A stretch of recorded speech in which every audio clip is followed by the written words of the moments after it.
Right. Well, we're holding by the Book of Leviticus Chapter 17. Again, want to welcome everyone. Holding by the Book of Leviticus Chapter 17. We're still in verse 14.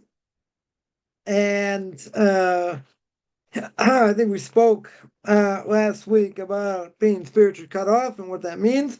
And we're still sort of in the middle of that. The Torah says, again, Book of Leviticus Chapter 17, verse 14, Ki nefesh kol basar, damo benafshu, v'omer lebnei Yisrael, dam kol basar lo tochelu, ki nefesh kol basar damo hi, kol ichlav yikaris. Right? So the Torah here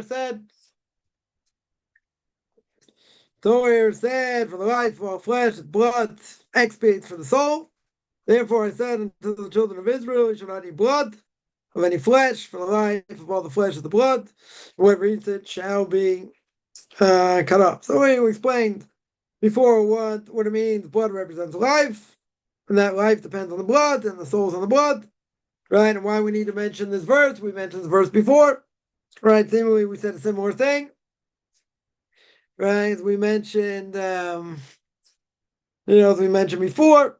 So here, we mentioned last week, and we'll continue with this, where in the Or Chaim HaKadosh, of blessed memory, right? Great commentary on the Torah more than 100 years ago. And the answer about the end of the verse, right? We're holding that anyone who eats of it, right, eats blood, i.e. a Jew, right? We said before it does not apply to a non-Jew, right? Even though we saw before it says someone who lives with you, right, stranger, right, among you, seemingly shouldn't be allowed to eat blood also, right? But we spoke that out, and someone took me to task and said, "Oh, how come he's saying non-Jews? Non-Jews can eat blood because essentially they can't, right? Then the halacha comes out. Non-Jews really doesn't, blood doesn't affect them, right? So blood doesn't affect them. So good, someone who goes against idolatry or someone who keeps the no-hide laws, you'd say, well, that should apply to them. We spoke about that. As well, but here it makes clear, even again, you have to answer up why the Torah mentions stranger among you, right? But here it makes clear. I mean, all you have to do is read it. That it says that again. That I said unto the children of Israel, don't eat blood. Don't eat blood of any flesh. Because all the flesh is in the blood. Very good. Right? So now, what would I say? With all these verses about not eating blood, who does that apply to? A Jew? Doesn't apply to a non-Jew. Right? And if he eats of it, his spirit will be cut off. His soul will be cut off. And I don't normally see that in general by a non-Jew. Right? Normally we would say, normally would say that was we would say that what does it mean to be spiritually cut off? Spiritually cut off means either a person dies young before the age of 60. Why some people will make a little chaim. Maybe they'll say, with wine, grape juice, or whatever, when they hit the age of 60, because when they hit the age of 60, it shows they're not liable to be spiritually cut off. Or so a person could die young. God forbid their children could die young, right, in their lifetime. Or both. Now, normally when we talk about being spiritually cut off, I guess before we go further, we would say that by a non-Jew, it's pretty simple. Yeah, it's pretty simple that if they don't repent, then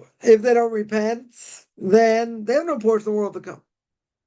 Right? A lot of non-Jews, if they committed idolatry, right, let's say, right, not everything non-Jews are liable for what they do. They're liable for death penalty. Some things yes, some things no. Well, let's say a person was a was they Oived Avodah Zarah. They were idolaters. They didn't repent before they died, so they shouldn't have a portion in the world to come. Now it is brought down, the non-Jew does what they're supposed to do, right? Even without conversion, they'll have a portion of the world to come. Very good, right? Very, very good. But I would say that other things that they're not liable for a death penalty, okay, there'll be punishment, right? There is reward and punishment, so there'll be punishment.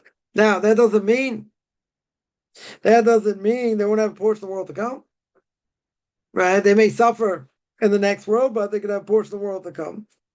And it doesn't necessarily mean that they're going to be spiritually cut off, right? Spiritually cut off, really, mourning all this now, but all the different things the person can do to get spiritually cut off, they're like more than 36, 36 things. A lot of them don't apply to non-Jews, right?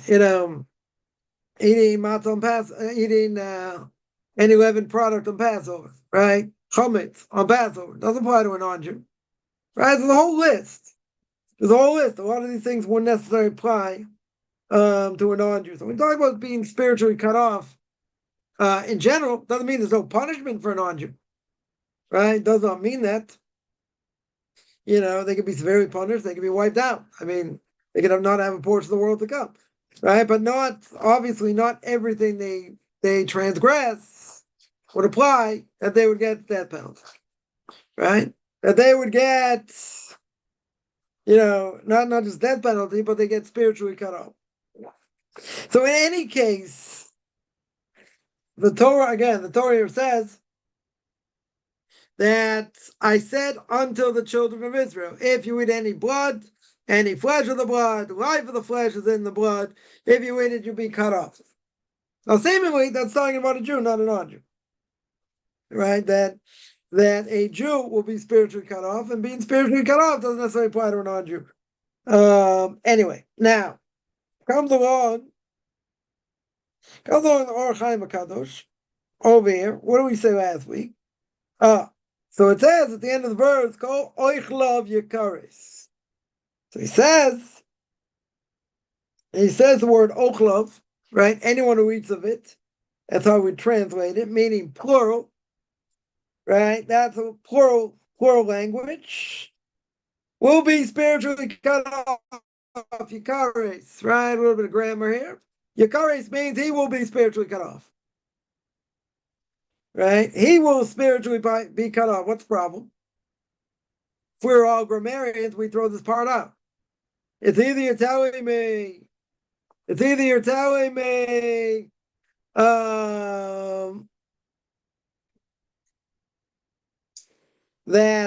you have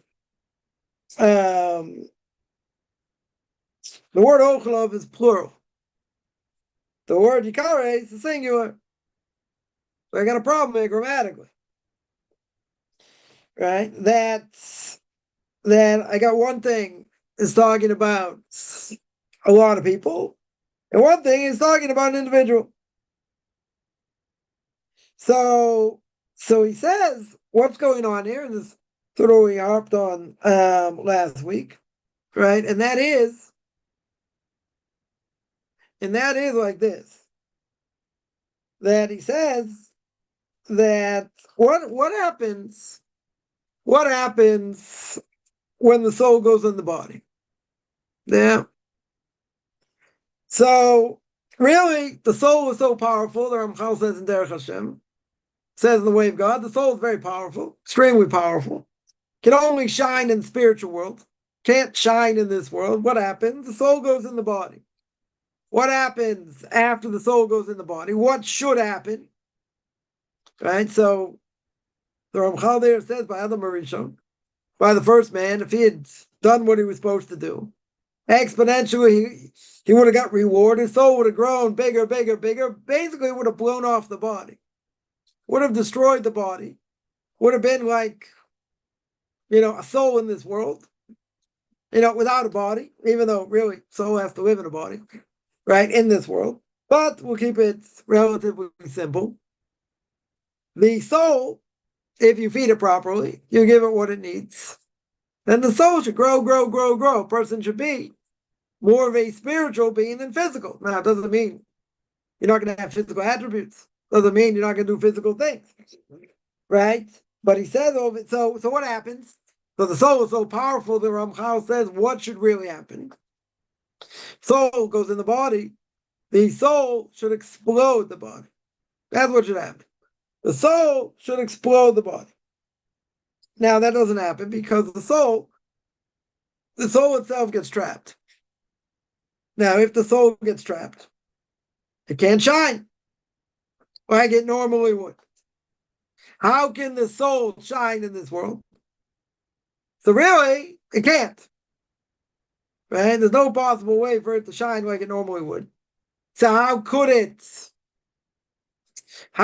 shine in this world? In theory. Right? You gotta feed it. So how do you feed the soul? Torah, mitzvahs. The more you do, the more you feed it. Right? The more the spiritual side gets strengthened. You tell me what happens to the person sins. When a person goes according to his physical desires when you're not allowed to. What does that do? It debases the body, debases the soul, makes the soul weaker. So here, Baruch Chaim HaKadosh says that even though it says in the plural, right, any of those people, i.e. Jews that eat it, singular language, he will spiritually be cut off. What does that mean? So he says it's as if the light of the soul goes out. Yeah? So it's like it disappears. Let's say better. It's covered. It disappears, so to speak. It disappears from the source. That's why it uses a singular language, because the soul itself kind of disappears. Now, in everyday language, that sounds like really something esoteric, right? In everyday language, what does that mean? What does that mean? So I'll tell you like this. If a person ever saw a true bona fide rabbinic scholar, someone who really lives for Torah giant. You've seen somebody, a Torah giant. You have the generation.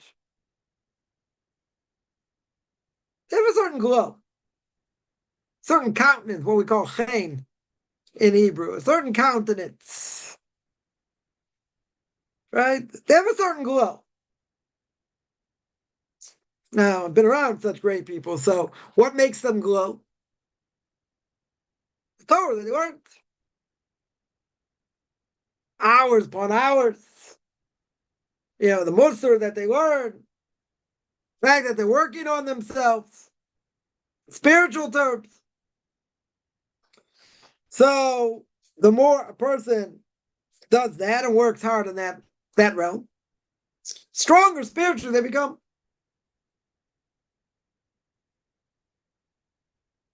So a person can see the light of a person. They can see, they glow. Now, not everyone who learns Torah has that glow.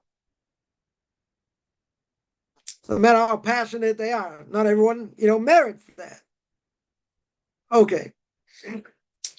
But the more a person works on themselves, more a person has a connection to Torah, the more light they give off. But if not, what does he say over here? He says, if not, the soul gets cut off. Now, the soul being cut off, right? He says over here that it's like the light gets diminished, so the light goes out. So someone who just goes according to their physical attributes, whatever it is, without anything spiritual, without any recognition there's a God above. Whether they make blessings, they don't make blessings, they're a Jew or non-Jew. If they don't recognize that there's someone above pulling the strings, running the show, so to speak, keeping everything intact. So what happens to their soul? So my Rebbe would say, as he always says before Rosh Hashanah, If he says before Rosh Hashanah, guess what? You see a lot of people live past 60. They're living their lives like animals. But even though they're living their lives like animals, they're still alive. Right? They're still alive. But not living according to Torah. So what are they? So he would say they live like animals. Live like animals, they die like animals. Right? But essentially, what's going on? Essentially, what's going on over here? They don't feed the soul with Torah. So they feed it with garbage. So if they feed it with garbage, okay, you say they're human, come on. God put in, spirit of life, he gave them the soul. Everybody has the spirit of God in them. Jew or non-Jew, right? Creating God's image. So even though that's true, right? Even though that's true, it depends what you do with it. You could use it in the right way, grow exponentially spiritually or not. Or maybe have ups and downs, this, that, but people get distracted, right? Spoken a lot about that. People can for sure get distracted. What happens over here? You gotta say, come on. Jews got more mitzvahs to do. So how could they be spiritually cut off in this world? How does that work? Or Rebbe would say, look how they live their lives. They don't have a connection to Torah. The most important question they may ever ask in their lifetime, ketchup, mustard, relish, or mayata. They're not holding anywhere in the world. Now, a person could take me to task and say, they don't know what's going on in their heart. You're right. Right, I mentioned this last night in Pirkei Avos. Right, famous story I always talk. That, someone tells me, Rosh Hashanah Yom Kippur, in their synagogue, I don't know if it still exists like that, or some synagogues like this, you have tickets. So you want to get in, you got to show your ticket. So someone told me the more money you pay, the closer you get to the AC, closer you get to the air conditioner. It's great. Right, Baruch Ata to the air conditioner, right? You're blessing the air conditioning.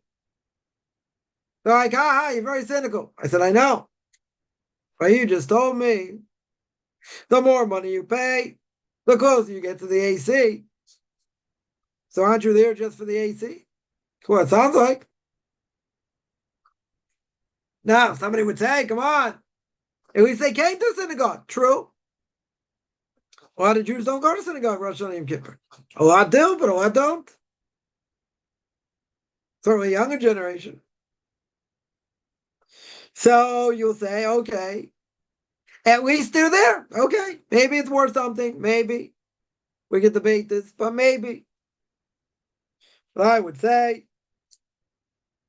it really doesn't matter if they're telling you the most important thing is the AC. So what are they there for? Maybe they feel guilty. Maybe it's, the spark of a Jew that drags them there. I don't know. Not a very interesting time to come to synagogue. Very depressing. Most of the tunes that are chanted are very depressing. Some are more uplifting, I would say, but, it's all about doom and gloom. Read the prayer book. Read the Rosh Hashanah prayer book. It's all about judgment. Who by fire, who by water, right? Who's going to get eaten by an animal? It's going to suffocate. I mean, it's very interesting. Very interesting. Yeah. Most people don't know it's about life. It's about judgments. We know plenty of people not here in this world today from last year. Judgment. So why don't people come to synagogue on Hanukkah? It's a better time to come. Or on Purim. Fun time to come. There's other times to come to synagogue. This is a very depressing time. It's a very intense time. So again, someone will take me to task and say, you don't know what's in their hearts. You don't know what's in their heart of hearts. You're right. I don't know what's in their heart. The fact they go to synagogue is worth something. Okay, maybe. Maybe. But my guess is, seeing a lot of these people over the years, when I was growing up, I don't think much changed. I think it's gotten worse. But at the end of the day, what happens? People are there for whatever reason. Whatever reason. Parents drag them there. Spark inside them tells them they have to go there. Okay.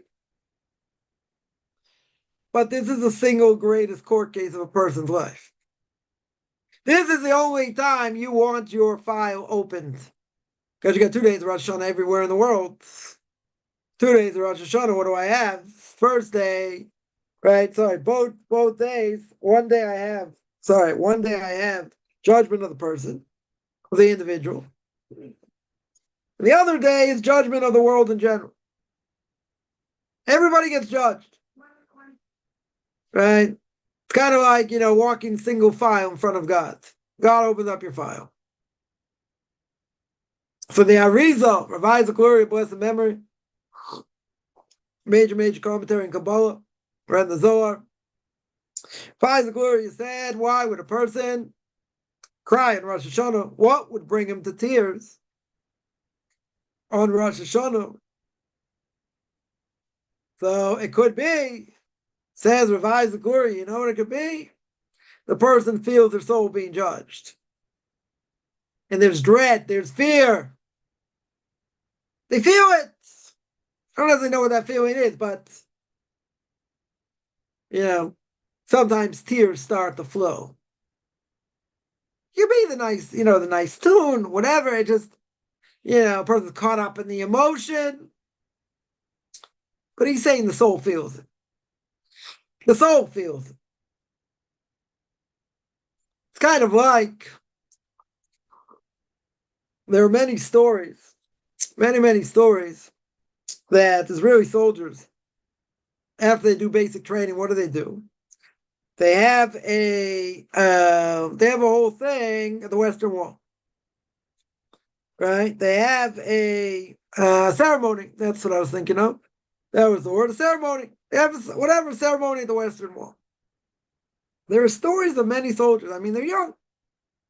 They're young kids. Most of them, no connection to Torah mitzvahs or marginally connected to Torah mitzvahs. They go up to the wall and they burst out in tears. Now, all of them tell the same thing. They have no idea. They can't explain in any language, in any terms, what happened. They, big macho guy or woman, whatever, it doesn't matter. 21, 22 years old, it's gone through basic training, 18 really. Let's say gone through this rigorous training, made it past basic training, whatever. So very good.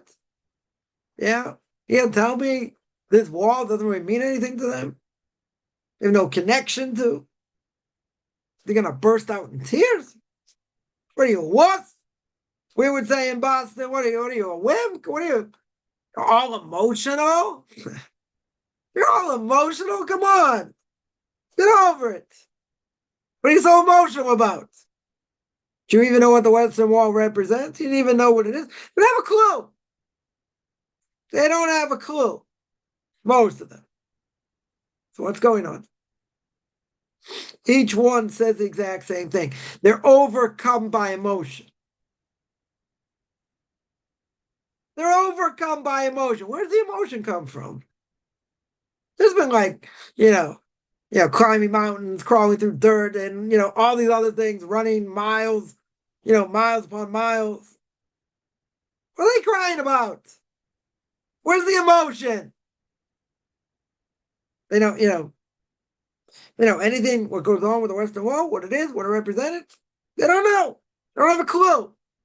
Take my word for it. Most of them don't have a clue. Not a clue. Yeah. So what happened over here? So what's going on? Simple answer is this is still God's home, God's backyard. Right? We hold that God's presence hasn't really left. Still holy. Right? We don't see his presence. It's hiddenness within hiddenness, okay? But you feel different. Brother walks around Tel Aviv, Haifa, any of these other places, going to Jerusalem, different feeling, different aura. Altogether. Totally different. Everyone says the same thing. Because Jerusalem's different, it's a holy place. Holiest place on earth. Holy temple, the Western Wall, holiest place. Holy of Holies on the Temple Mount. Okay, holier than that. So now what happens? The soul has been filled with garbage all these years. Let's say we'll be gentle here. Yeah, been filled with garbage the last 18 years. No Torah, no mitzvahs, nothing, right? Or very little. Okay. They come to the Western Wall. And some people get like psyched out because they're expecting to feel this or that. They don't feel anything. Okay, it's a different issue. We can speak about that also. Yeah. But they don't have any connection to Torah mitzvahs. Or very little connection to Torah, to Torah mitzvahs. So you got these 18, 19-year-old kids. Right? I got the gray beard, I can call them kids. Yeah. They're kids. With very little connection to Torah mitzvahs, most of them. A lot of them, let's say. They come to the holiest place on earth. They have this ceremony, the Western Wall. Right, after going through basic training. Very good. So they go to the wall. They go to the Western Wall. What happens? Some people, again, not by everybody by any stretch. Some people, what happens? They are totally overcome by emotion. So they're totally they're totally overcome by emotion.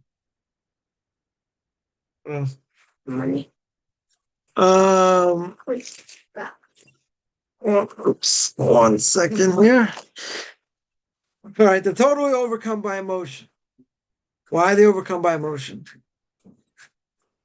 Because what do they feel now? What's going on in spiritual terms? In spiritual terms, they're coming across the holiest place in the world. And their soul, what happens? Their soul is screaming out. Their soul is saying, you dimwits. They probably don't realize it. Calling you dimwits. Yeah, what are you doing with your life?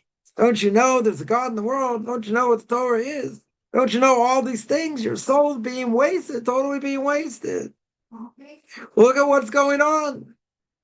Don't you realize? And the soul feels it. And the soul is like on fire. And the soul screams out. And the person breaks down. It's macho person, man, woman, doesn't matter. It's macho person, gone through basic training, sitting there bawling like a kid, like a child. Well, what's going on? What happened to that machismo?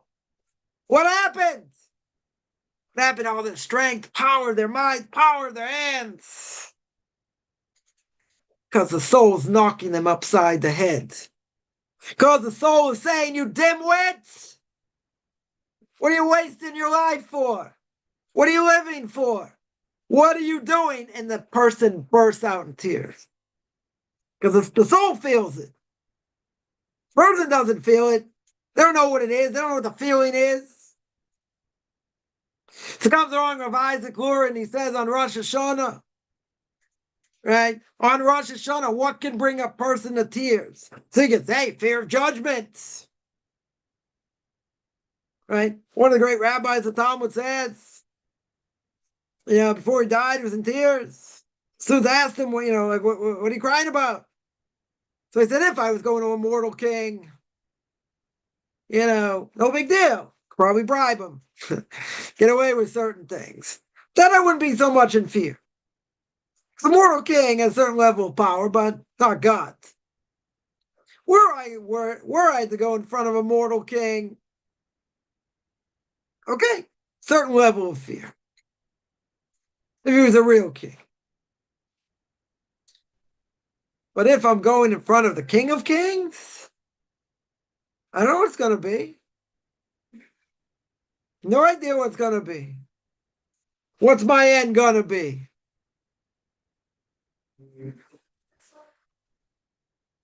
You don't know.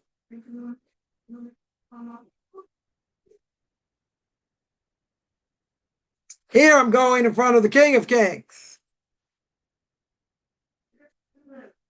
Does he know where he's going to end up for the King of Kings?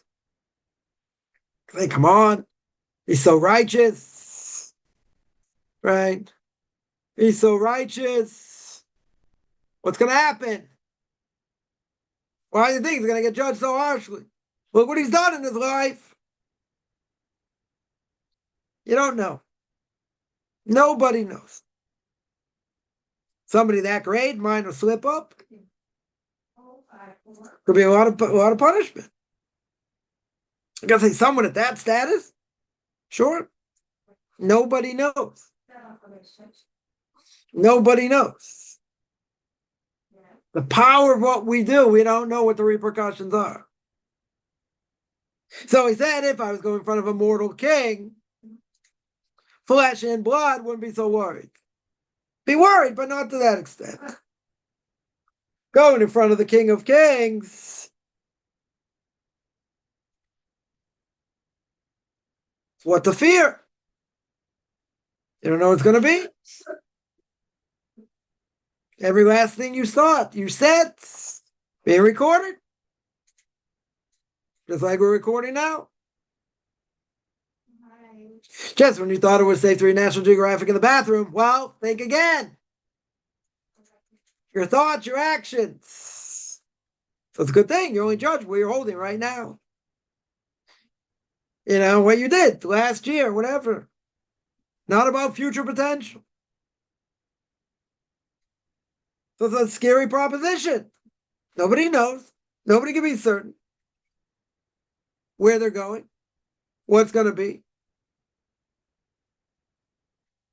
So I'll tell you a story. The story is brought down by the wife of the Vilna Gaon, of Rav Elijah Vilna, more than 300 years ago, or 270 years ago, or 80 years ago.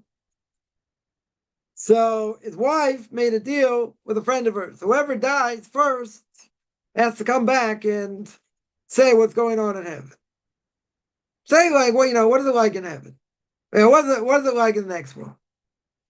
So this friend died before the wife of the Gaon. She came to her in a dream. She said, I'll tell you the following story. Said, you won't believe it. You won't believe the exactness of judgments in the next world. So remember, we were walking down the street. It's a poor person on the other side. So we motioned to that person to come so we give him charity. So we give him money to help him out. You're going to say, what's so bad about that? They gave the person charity, you know, helped them out. But they said we get judged in a negative way. Why? Because why did we motion to him to come? We should have gone to him. We would have got merit. We would have got, you know, a mitzvah for every step we took, giving him charity. The fact that we motioned him to come. Now, does that mean they didn't fulfill their obligation of giving charity? No, they fulfilled it. 100%, they fulfilled it. But what happened? Could have got exponential merits by walking step by step to give it to him, not the other way around.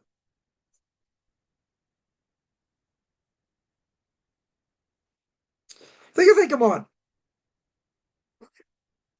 Right? You know, this is a cream puff generation. What we live in. Very weak generation. God got to be exact like that? Everyone at their level. Wherever they're holding in the world. If they could be holding at a higher level, right? It's not about what someone else does. See, God doesn't care what anyone else does. He cares what you do. Right? And someone once say, well, this Orthodox Jew got convicted of fraud, and he's supposed to keep Torah mitzvahs. Well, if he didn't do what he was supposed to do. Yeah. And he got caught, so why do I have to keep? Well, that's not the question. That 100% is not the question. Because God's not going to ask you about this person. God will take care of that person. No doubts. God will take care of him. He's going to ask why you didn't do what you're supposed to. Very simple.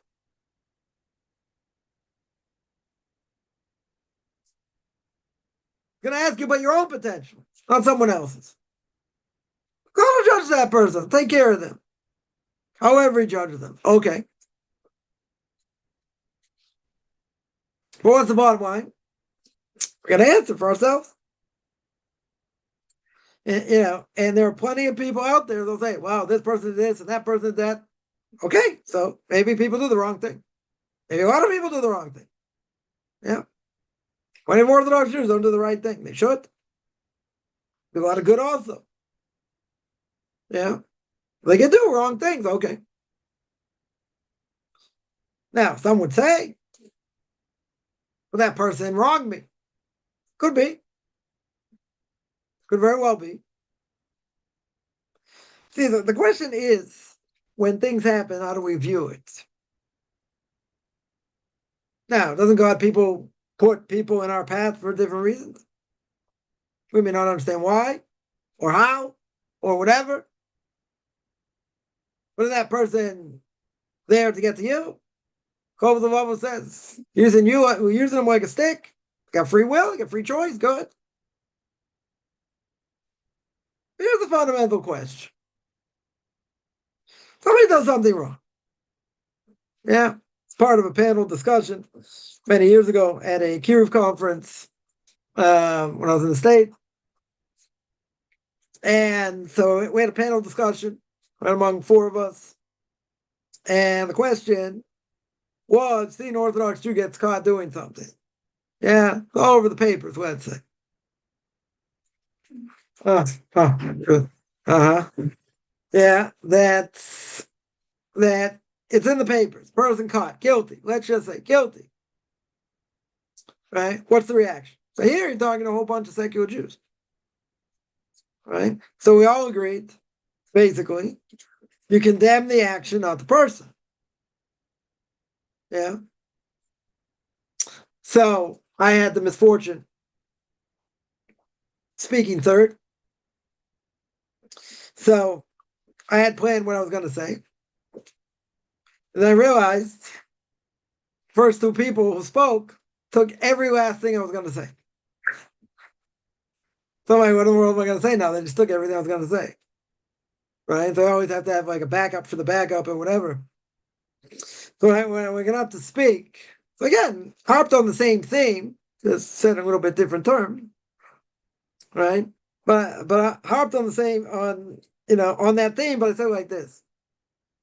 First thing I said was that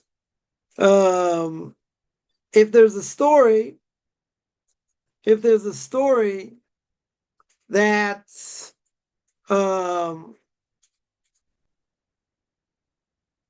that dog bites man, front page headline, anyone going to read it? No. Not so interesting. You put on the front page, man bites dog, that's the story. That story. Now, what's the point? Out of all the things that go on in the world that people do that are bad and that are wrong, where do Orthodox Jews come up on this? Now, I'm not going to say they don't exist. I'm not going to go that far. Plenty, fortunately, we're our own worst enemy. So, you got people who got caught doing different things. Whatever, right? It's wrong, no question. But in the bigger scheme of things, in general, statistically, we're not up there, right? Go back 20, 30, 50 years. Never heard of such a thing. Orthodox Jew got caught doing something wrong, got convicted, whatever. Not common, not very common. You can say today it's more common. We're more out there, whatever. You can say it's more common today. Okay. I mean, it used to be years ago. No questions, there's no drinking problem amongst Jews, Orthodox Jews. But you say, come on, you make Kiddush Friday night, you have, maybe some whiskey, some scotch in between, fish and meat, because you can't eat fish and meat together. So you say, well, Wouldn't Orthodox Jews be more susceptible to be alcoholics? Maybe. But statistically, they don't exist, right? More than 50, 60 years ago. Is there such an issue? Today, it's a bigger issue, much bigger issue. Unfortunately, we're similar, to the national average. Now, you ask me, you're supposed to keep Torah mitzvahs. How can you do that? How can people drink too much or whatever and have issues? So obviously, there's something lacking in their Judaism. I heard something a few years ago, maybe last year, maybe it was a couple years ago, that there's a phenomenon today among some people. They go on skiing events, do other things. I'm talking about Orthodox Jews. They get high. Now, isn't doing drugs forbidden? Yes.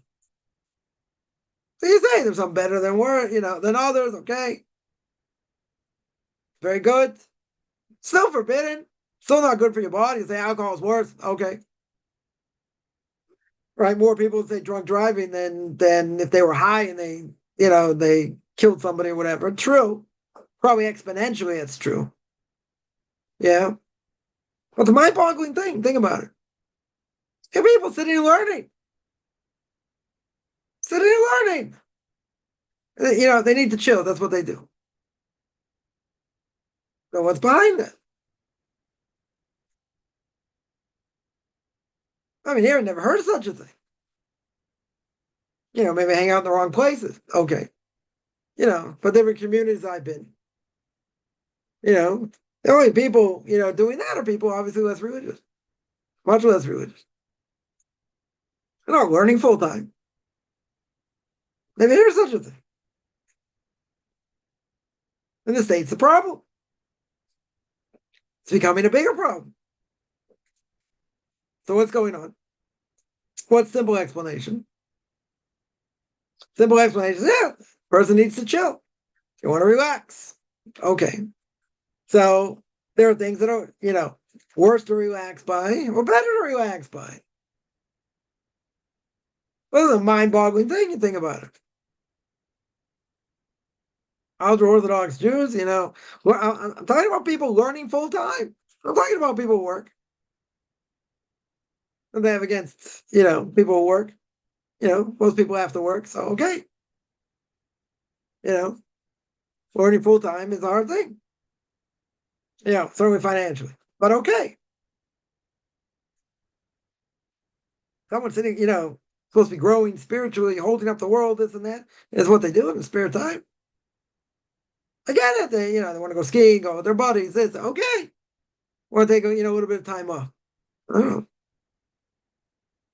When you have time off, that's like the person can't go on vacation. Was that kind of negative?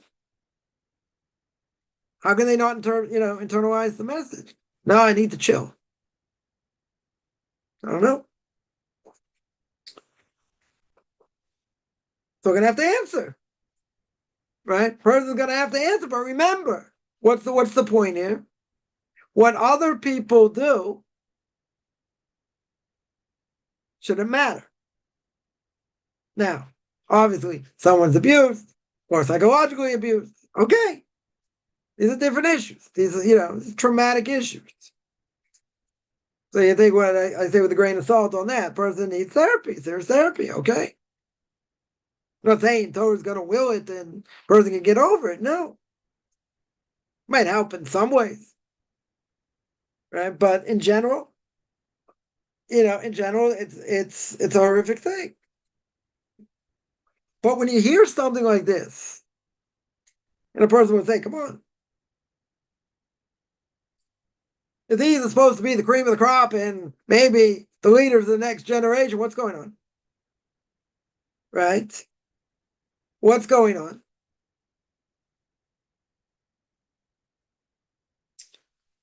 So there's an attitude out there that since we live in a cream puff generation, any little thing, I'm not going to say it's going to cause a person to go off, but, a rabbi of mine once told me he was, learned in a certain yeshiva, and he was there to mentor people and questions, is that. So about 18, 19, 20-year-old guys. And he said, clear, if it was too hot, I can't learn. If it's too cold, I can't learn. Sounds like Goldilocks, Three Bears, no? Everything has to be just right. Say we've come to that point. A little bit cold, a little bit this, can't, So you say it's a cream puff generation, what do you want? At least they're learning. Okay. True. But every little thing's gonna stare a person's gonna say, oh, I can't, I need to be just like this. I need to be like that. If it's not, I can't learn. It's, kind of hard to hear. I heard this 20 years ago, more.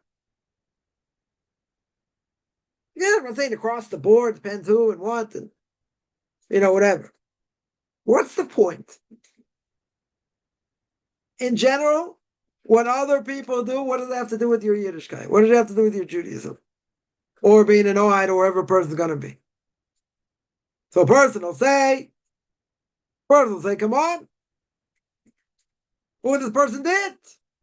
They're supposed to exemplify Torah. You're right. They are supposed to exemplify Torah. They're supposed to live Torah to the highest level. They're supposed to be leaders. And look what they did over here, this, that, and the other thing. Let's say, whatever they did wrong. Not even talking about something necessarily so egregious. But let's say, what's the first thing someone's going to say? They're supposed to be the example.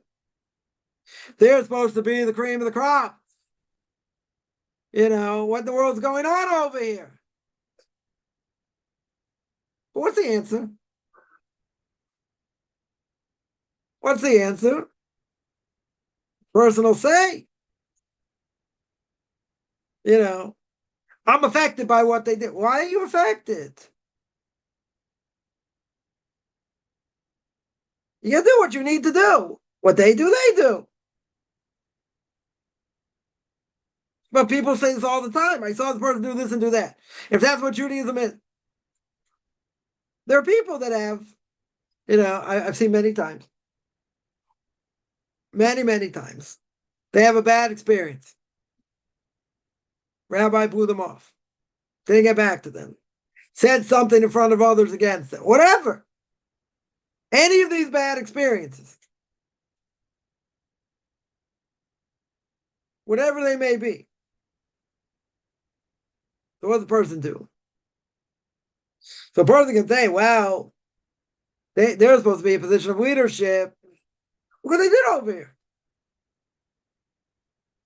So some people will see the contradictions. They'll say, I don't want to be part of it. Well, let me ask the $1 million question. Who the heck cares? As we'd say in Boston. Who cares?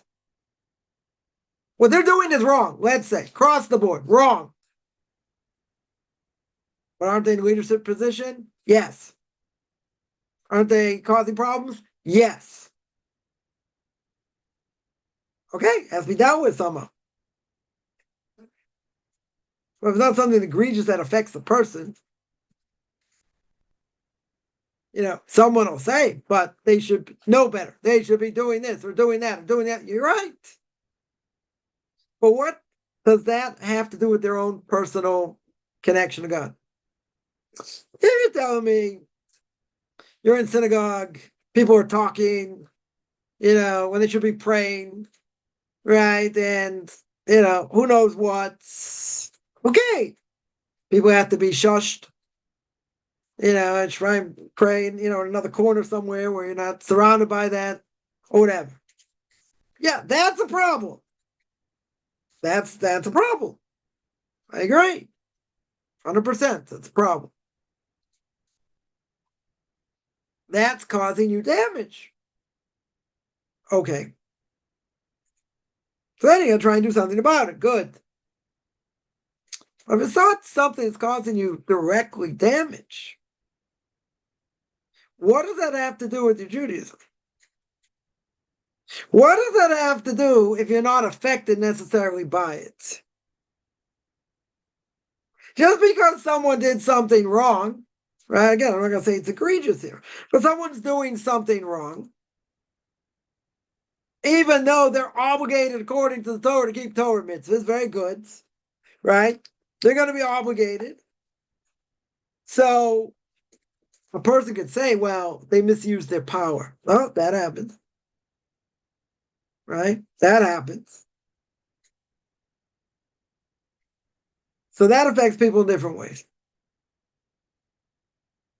I've heard many times, because of certain things that happens, they don't have anything to do with Judaism. We have the bad taste in their mouth. Yeah.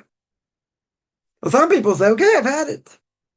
I tried. This happened. That happened. The other thing happened. Isn't all life a test? You go, say, why does the person do that? Well, maybe it's a test. Again, if it's wrong, we're not condoning it. It's wrong. Period. Yeah, I've heard this many times also. Just while I'm on this rant, that people would say, contact the rabbi, contact this one, that one. Don't get back to me. Well, people are busy. A lot of people work a number of jobs. They don't necessarily have time to answer straight away. Yeah, but they didn't answer me for 2 weeks. They didn't answer me for... Okay. Now, part of that's test also. Test the person's mettle. Whether it's right or not, different issue. But could be to test the person also. But people are busy. Genuinely busy, certainly this time of year. So if that's the case, like, what's your claim? Because we want things instantaneous. Person will say, I sent you this email, I sent you this, I sent you that. She got back to me straight away. Shut up. Doesn't always work out that way.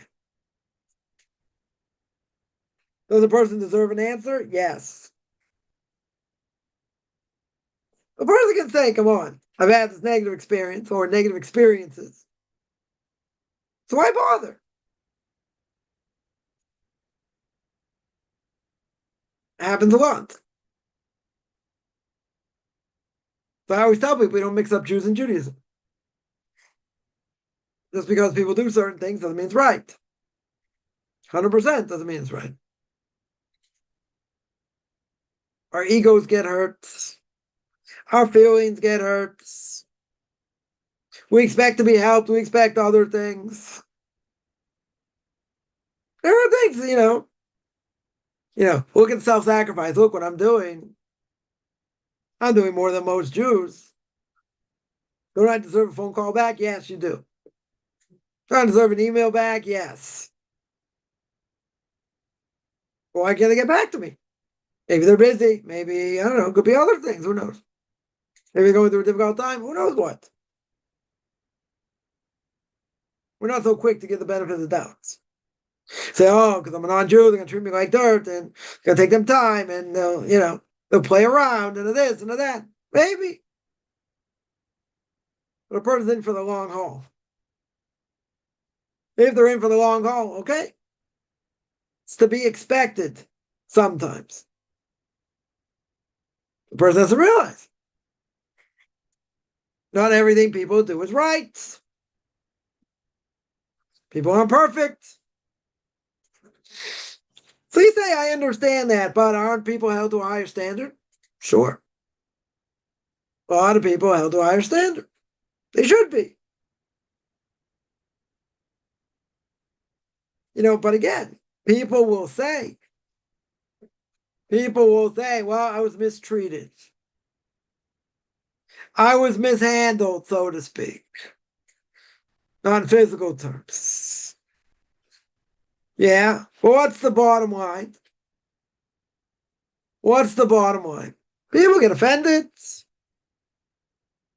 People think, people have certain expectations they probably shouldn't. It leaves a bad taste in their mouth. Okay. So now what? You just say, well, I'm chucking the whole thing and I've been involved in this for so long. And if that's what people do, and that's how I'm treated, some people will leave. So we have to have a better image. Okay. I mean, a person has a bad teacher in school. You think they say, well, that's it. 10 years old, they're going to get a job.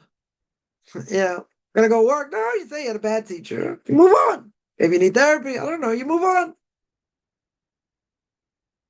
Depends how much they affected you. Okay? But if we get older,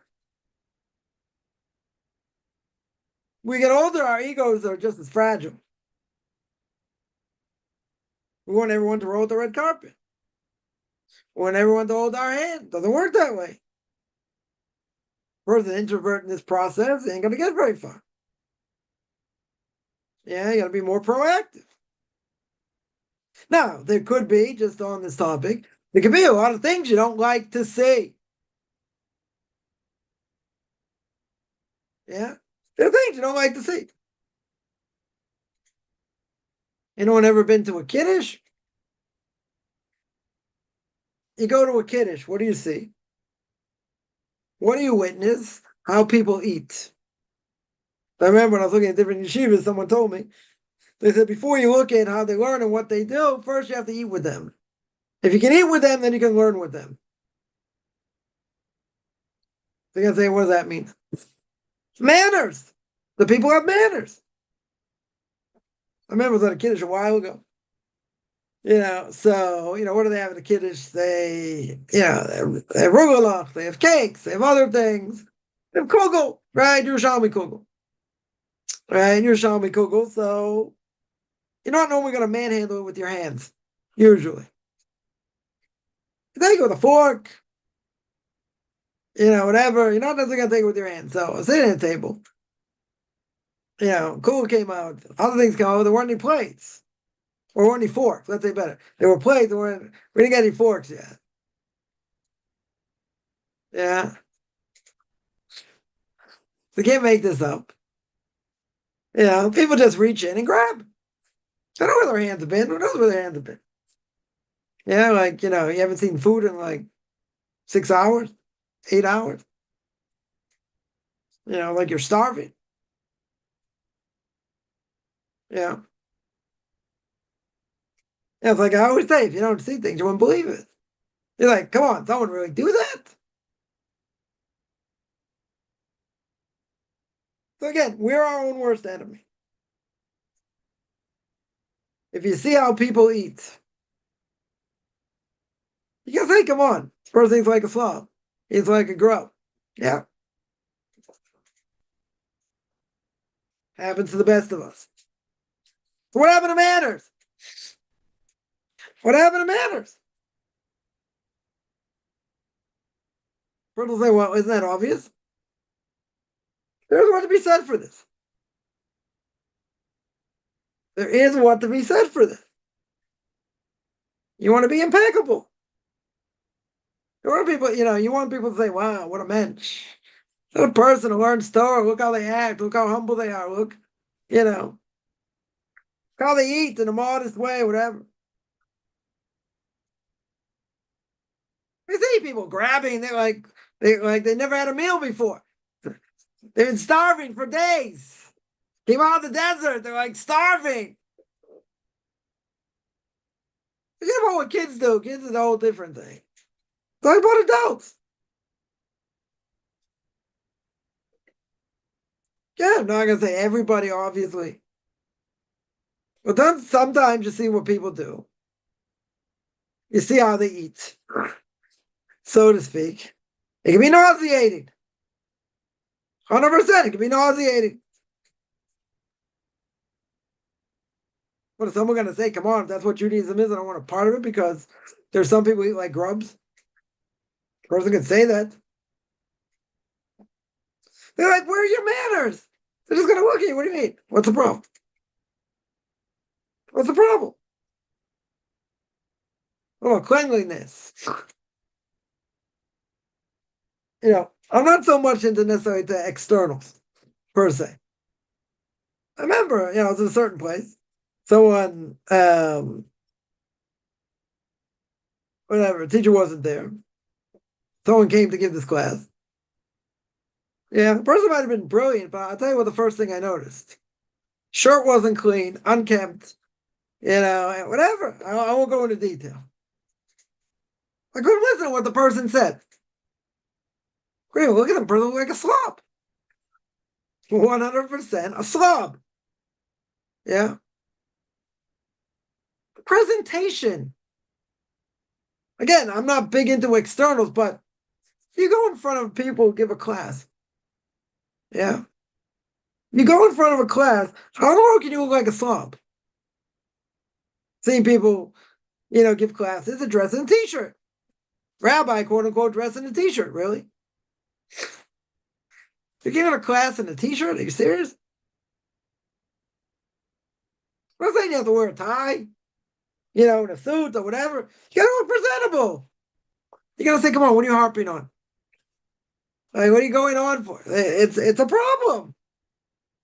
And it's the most serious problem amongst the Jewish people. No, I'm not going to say that. But how can you be put together and look like a slob? Look like a slob giving a class. I don't care what your IQ is. I give 10 times, a billion times more than I'll ever know in 10 lifetimes.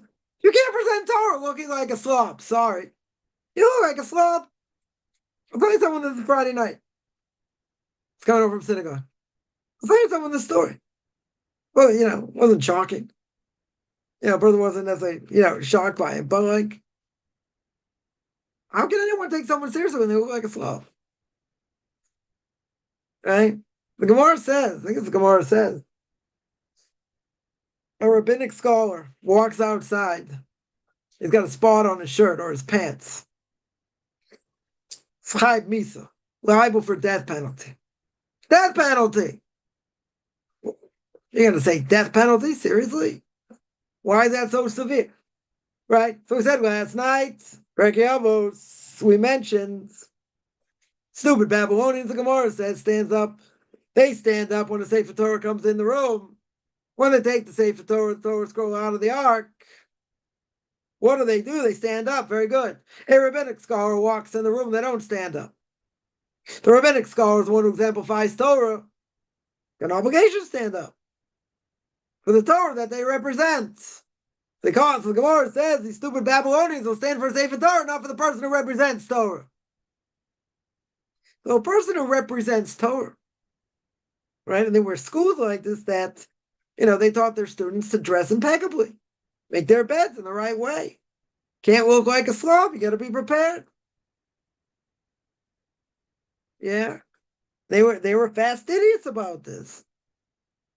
Organizational skills that a person should have.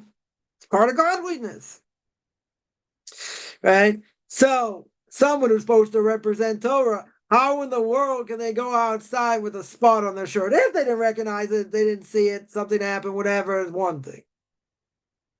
But if they know they got a spot on their shirt, got to change it before you go out. Today, a rabbinic scholar could be someone who just learns. If they learn all day, they don't have a position. Could be a yeshiva student, same thing. They don't have to be so old. Torah wants you to represent it the right way. You can't go out looking like a slob. You got to be impeccable. You stand in front of the king. I saw this guy. I can still see him in front of my face. Yeah. Just look totally disheveled, or disheveled, however you say it. Yeah. Couldn't listen to him. Might have been brilliant. Might have been. That's how you represent Torah? You want to tell me, again, the benefit of the doubt, something happened right before, he couldn't change this, that. Okay. Yeah, I have no claim. I, in general, would have no claim. But you want to say, it's the way he is, it's the way he dresses, in general. How can that be? There's one or two things. Right? It's only one or two things. Either person was never taught this, parents never taught him. Possible. Yeah. Or even if they did, it's not a value by them. But how can that be? If you're supposed to represent Torah, how in the world can you look like a slob? In general. Kind of problem. Big problem. I would say, again, I don't think it's I don't think it's the biggest problem facing Jewish people today. It's a problem, though. It's a definite issue. Yeah, somebody asks. All right, saw this question before. I was too busy on my tirade to stop. Someone asks, is the use of medical marijuana forbidden? No. Person's in pain. That takes away the pain, right? Then they can do it. Right, in general. Depends what it is. There are a lot of things. A person, let's say, it's chronic pain, and that can help it. Yeah, so that wouldn't be forbidden. Because the person's in pain. Right? They're in pain. That takes the edge off. So there are leniencies. There are definite leniencies. Right? I think if you go on the where did I see it last? I think on the website of the OU. 1 second.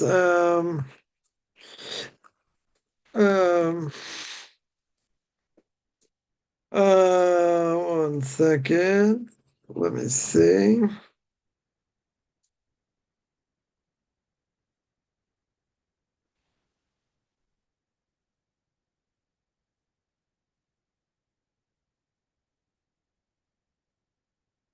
All right, that's one issue.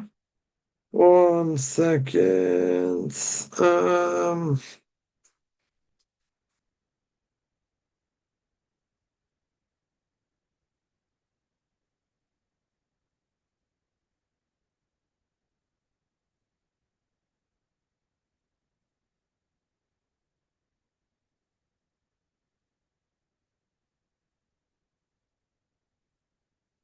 The whole thing. I saw something by the OU, by the Union of Orthodox Rabbis. They had a whole thing. I think it was on their site. Not sure, but they had a whole list of things. They had a whole list of illnesses that a person could use can use medical marijuana for. Well, they have to be like, they have to be pretty serious things. Can't be, that a person got chronic pain or no different types of pain that it can take the edge off. So for a number of things it should be okay. Depends what it is. It depends what it is. So is it forbidden? It depends. If a person, let's say, is dealing with chronic pain, that's the best thing to take the edge off. So yeah, then it should be permitted. Right? It should be permitted. But again, they had a handful, a list of different things that they permitted it. They didn't permit across the board though. Right? It was specific illnesses, that they allowed. They allowed for it.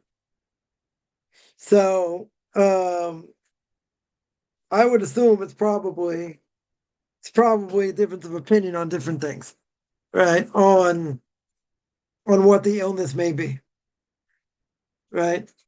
But I would say, if someone's in serious pain, and that's the best thing to treat it, let's say, or it takes the edge off, whatever, then yeah, then it should be all right. In general, recreational use, that's a different thing. That's a whole different thing. Everyone agree.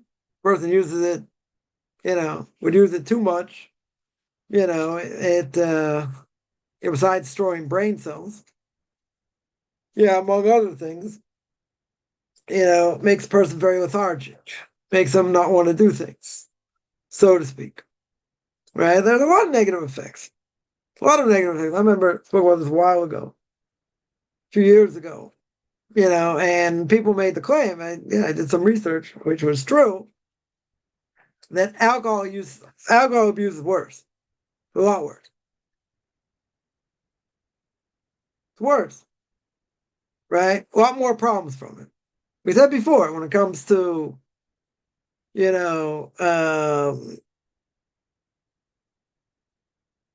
DUIs or vehicular homicide, let's say. I would say over 90% of the time they're under the influence of alcohol, right? You got other times, people high on drugs and other things. You don't normally see it. Much harder drugs than marijuana. You don't normally see it by marijuana, right? Those stats are, well, I can say they don't exist. It's not very high, right? It's no pun intended. It's not. Those stats are not very high, right? That's if someone got in a car accident, whatever, someone's under the influence. Usually, either it's harder drugs or it's alcohol, right? It's one or the other. It's usually not marijuana, but marijuana has a long-term effect. The person smokes it long enough, it's a long-term effect. Yeah, it just, it stifles a person, doesn't give them any desire for ambition to do anything. To stay in that state, so to speak. And I understand, I can take the edge off this and that, but hey, long term, if it's once in a while here and there, okay, that, that's not as bad. That I would say is not as bad. But if it's more than that, it's a lot more than that. Yeah, that's a long-term effect. Long-term effect, right? Many things. Many things. So again, medical marijuana in certain cases should be okay, right? So only take the, person in pain, whatever, take the edge off, yeah. Again, but it's not across the board to say, well, if you're in pain, you can take it. Depends what it is, right? I would assume someone who's in chronic pain and, a lot of things that don't help it per se or help it enough, then a person should be allowed to. It depends. It depends on the case, right? It depends on what it is. But I remember, again, I thought it was the OU, could be another conscious organization. They had a whole list. They had a whole list of illnesses that they would permit usage of medical marijuana. So, I would say that, if it's the criteria, then it shouldn't be a problem. It's like anything else, a person takes painkillers.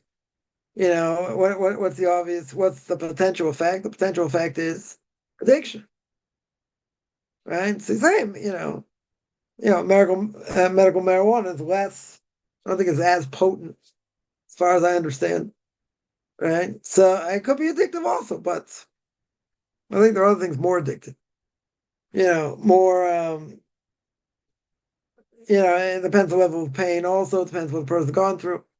But there are a number of things that, that people take and they just want more of it because, after taking it to kill the pain, they take it because the body craves it now. The body wants it, so it makes it addictive, right? Makes it addictive. So that's a problem that, cause other issues, and there are people who abuse them, right? It certainly happened. There's no question. So you have, any painkiller. I would say outside of Tylenol, I don't think you get addicted to that, right? Even if you take it a lot, right? But there are painkillers that people take that, obviously, doctors should be watching how much you're taking and what you're doing with it, right? But it can happen. A person get addicted to it, right? It happens probably more often than not. That gets abused, right? Then you have to go way off it and whatever. The problem with any of these things is that system, the body, once you've taken it in, depending on the dosage or whatever, the body craves it. The body wants it more. Right? The body feels, oh, it helps so much. Let me, take some more of it. Right? But you can only take it in certain dosages. right? Maybe you can take it once every 6 hours or every 4 hours, whatever. But then the person feels they need it before that, and whatever. The problem is, you take too much of this stuff. What happens? It's addictive, right? It's definitely, definitely addictive. So obviously, doctor has to be, has to be on top of it. The person has to be on top of it. But it's, it's happened to good people. They just, they're in a lot of pain. They end up taking, these things to whatever it is, stop the pain. They feel good when they take it, so they feel they need it, even when they're not necessarily, then it's psychosomatic. Then it's like when they're not in pain, they feel they need it, right? So then it gets abused, right? So yeah, anything like that, a person has to, even if they have to take painkillers, you got to be careful, right? You got to be careful for exactly, exactly for this reason. And sometimes you have doctors who feel bad for patients, so they'll keep giving it to them. They'll keep prescribing it, for them, and in the end, they're guilty, right? Even though they have compassion, very good, but they're causing the person the problem in the first place, right? Meaning that they're feeding their addiction. You have people like that. You definitely, and people have been, people gone to jail because of it, because they were just too lenient.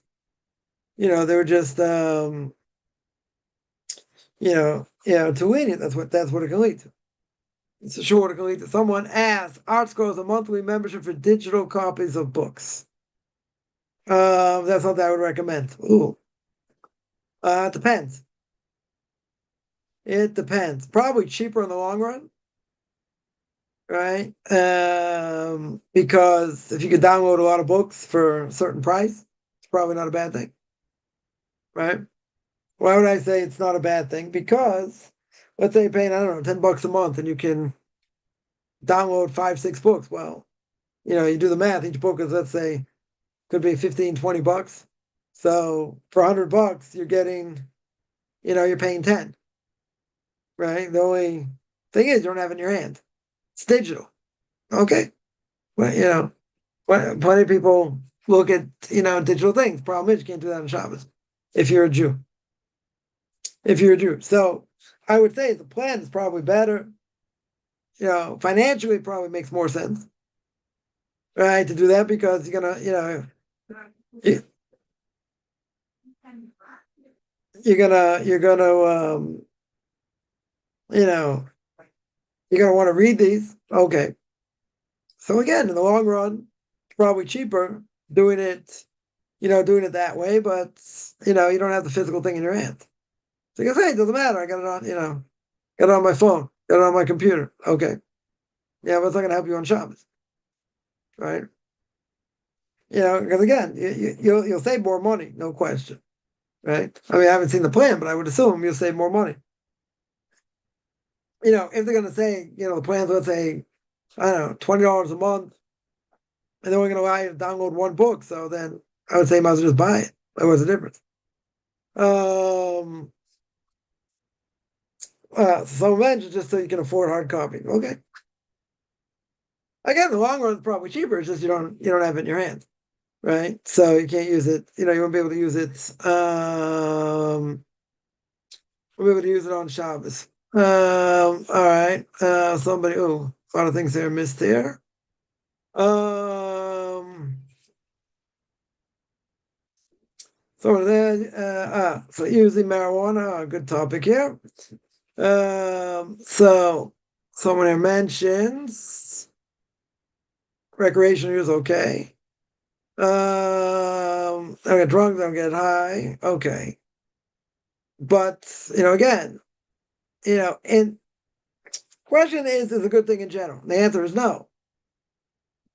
It's just not a good, alcohol is worse. Alcohol statistically is worse. Yeah, it's definitely worse. I was kind of shocked by that, but it makes sense, right? Definitely makes sense. Definitely, it's easier to get, and a lot of other things. But yeah, alcohol is definitely, it's definitely worse. But again, it depends how much a person uses it.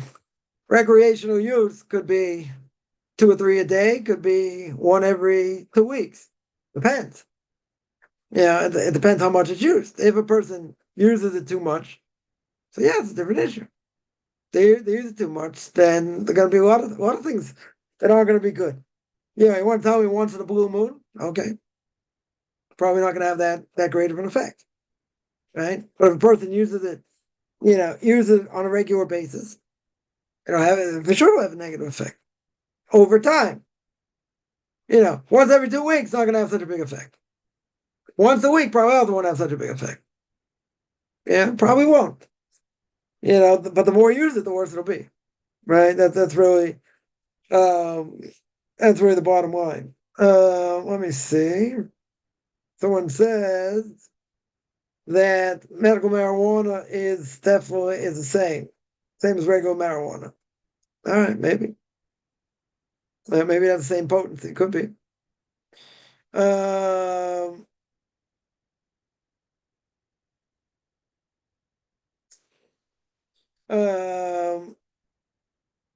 Yeah, let me see all the questions here.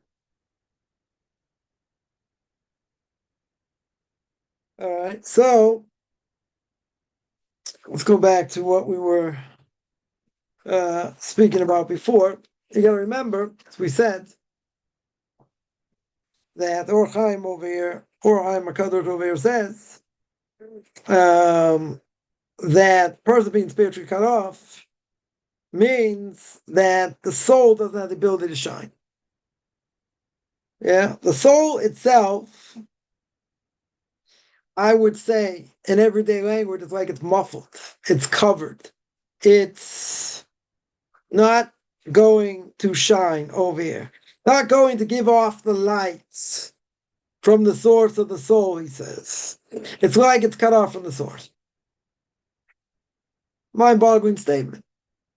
So, as we said before, but you see plenty of people live, past the age of 60, even if they're spiritually cut off. So he said it's like their soul is cut off. What are they living for? What are they doing? I always say, if you want to see the pulse of what's going on, people in the States, walking to Walmart, right? And going to Walmart, going to Home Depot, see what people talk about, right? Pulse of the nation. And see what's important to people. Go on Facebook, see that also. Or other platforms, see where people post what's important to them. Some people just post stupid stuff on them. Same, there are people that post things that, they think are important. Okay. Yeah. So, you can see where people, are holding. Or maybe some people hide things. They don't want to put things up. They don't want to see people who they really are or whatever. Okay. But here he's telling you the fact that your soul is cut off from the source, but you're still alive. Right? So it's a mind-boggling idea. How in the world are you still alive at this point? If the soul is cut off from the source, then what would we say? You have no connection. Right? You have absolutely zero. You have zero connection. Right? You will have zero connection to anything spiritual. Aren't there a lot of people like that in the world? They don't have any connection. Ketchup, mustard, relish on my hot dog. Their spiritual connection is cut off from the source. So there is saving grace. What's saving grace? Saving grace is repentance. If a person repents, you can get it back. You won't be cut off. But again, you got to feed this just like you feed the body. If you don't feed the body will die, right? I don't recommend anyone trying that, right? You don't eat or drink, number of days, you'll die, right? This is what will happen. Now, if you don't feed the soul will die. Not literally. Doesn't mean it can't come back. Doesn't mean it can't be attached to something spiritual. Okay. But for a lot of people, the soul gets buried, gets muffled, I would say. Gets buried. And it gets cut off, right? It's cut off from the source. Torah mitzvahs are the source. So you want to feed it, you got to feed it with a lot of Torah mitzvahs. That's how you keep it going.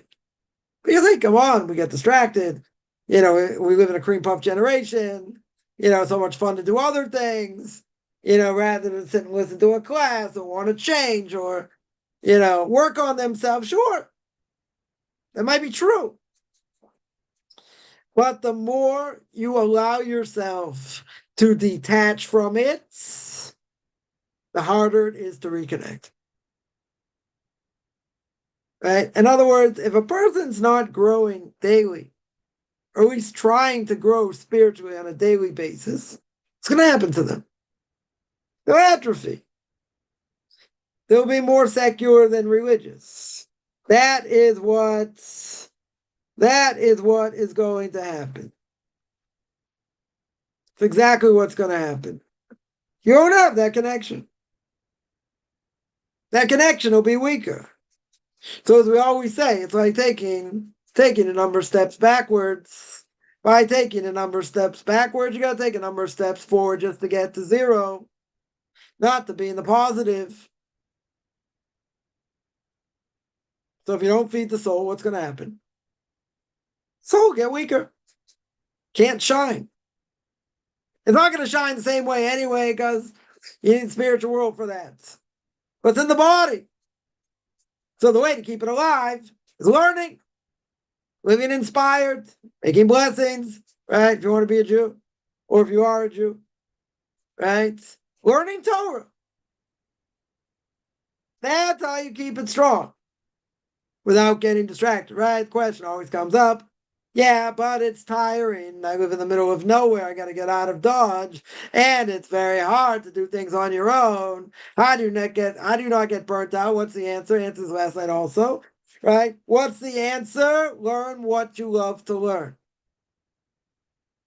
You got to learn what you don't necessarily like to learn either, because plenty of things you need to learn, right? In Torah, but learn things you enjoy learning.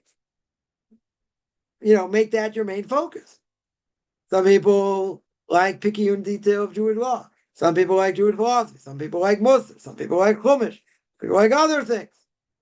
Right? Pick something you like, that you really like, so then you're into it. Sometimes a person will say, well, I get burnt out of that also. Okay. Right? You got to remember, whatever we do in spiritual terms, that gives us a direct connection. Direct connection to God. Even if I'm learning, this ox gored someone else's ox and who's liable and why are they liable and what's going on and this and that. Even if it doesn't sound so exciting, it's the living word of God.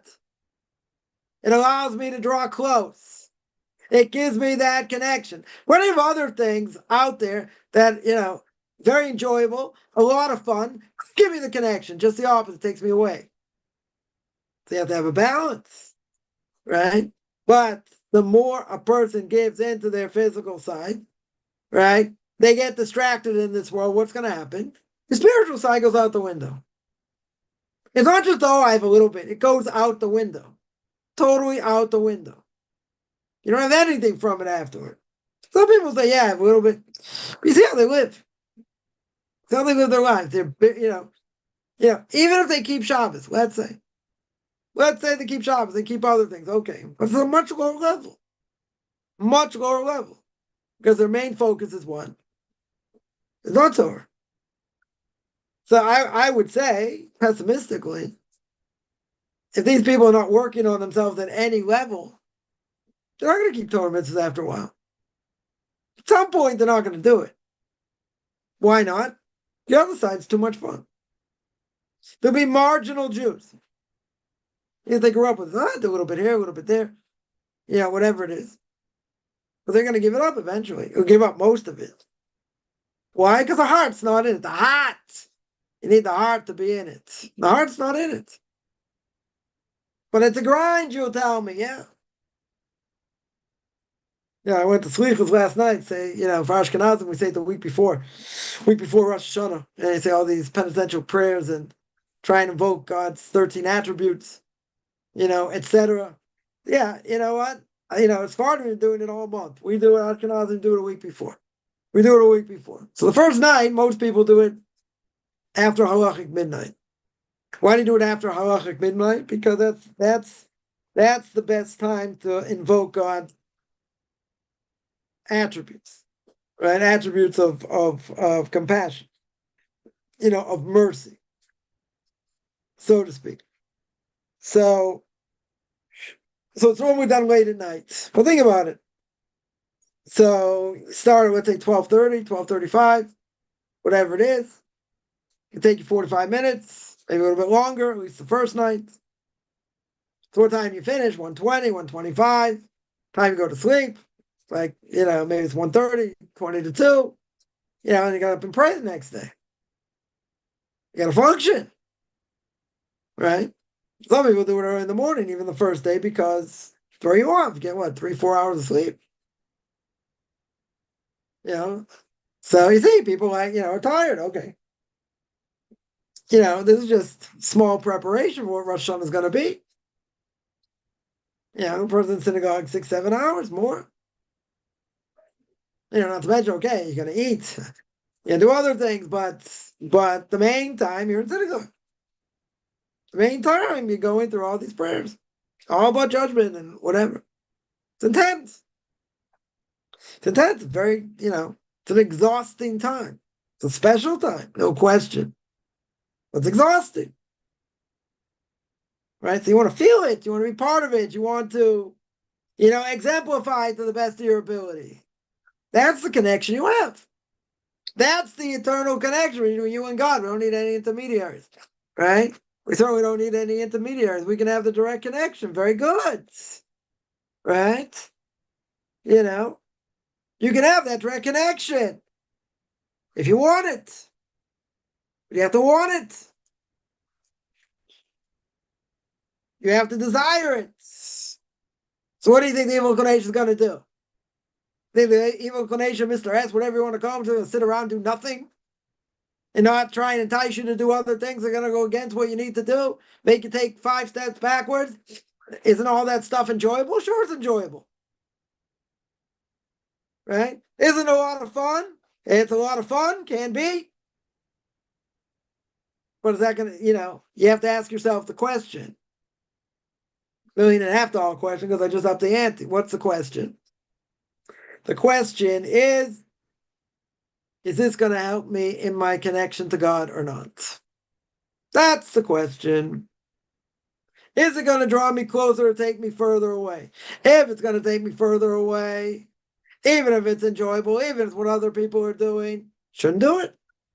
But it's enticing, it's fun. Why not? So again, what are we living for? What's our purpose? Our purpose is to enjoy God in this world. The Ramchal says, and Path of the Just says in Derech Hashem as well. Our goal is what? Is to enjoy this world. How are we supposed to enjoy this world? God gave us a book manufactured himself, passed it down to Moses, gave it to us. Very good. That's what he did. That's what he did. So he gives us a golden opportunity. Oh, you want fantasy? You want to enjoy things that probably take you away? Okay, so go ahead. What's the evil inclination going to tell you? Right? An 18-year-old guy, 19-year-old guy many years ago say, Rabbi, I don't need to listen to your mussar, your ethics, whatever. I'm holding better than 95% of world Jewry. 19-year-old kid, yeah? I'm holding better than 95% of world Jewry. You got to cut me some slack. So I said, okay, let's say what you're saying is true. What if God disagrees? What if God thinks you got greater potential? What do you care? Most people's heads are like a watermelon. Who cares? You're holding better than 95%. Imagine, that's like saying, okay, I'm holding better than 95% of Sodom. Yeah. The worst abusers and all kinds of different things. I'm holding better than 95% of these delinquents. I'm holding better than most people in Springfield, Ohio. Yeah. With all the migrants there and whatever. Holding better than them. Great. You're on an unbelievably high spiritual level. You're holding better than a sewer. Beautiful. Who are you comparing to? You want to tell me you're comparing yourself like to the Torah giants of the next generation? You don't come up to their toenails. Yeah, most people don't. Doesn't matter. You're holding better than 95% of the world's delinquents in the world? Come on, let's give him a round of applause. Yeah, give him a big hand. You're holding better than who? People can't read Hebrew? People's biggest question they'll ever ask in their lifetime, ketchup, mustard, or relish on their hot dogs. Did I say that 3 times already? 3 times. Yeah, maybe we'll say it again. Yeah. That's who you're holding better than? Someone who's going to pay enough money to get close to the AC on Rosh Hashanah Yom Kippur? That's who you're holding better than? They can't even say blessing. They can't even pronounce Hebrew words. What if God says you have such greater potential? So someone said, if I keep kosher and I keep Shabbos, am I safe? Then someone else says, if I hold by this rabbinic, supervision, this organization, am I good? There's a guy, he's dead. Where are you holding? Right? If you have greater potential, right? We're going to speak about this tomorrow, right? Give a plug. We give a plug to my Monday podcast on BJQ Radio, right? That speak about the repercussions for our actions and reaching potential. Yeah. So I said, how do you know? Maybe you have greater potential. And if you have greater potential, aren't you in trouble? Aren't you in serious trouble? Because God's going to say, you're holding better than a bunch of people that their heads like a watermelon.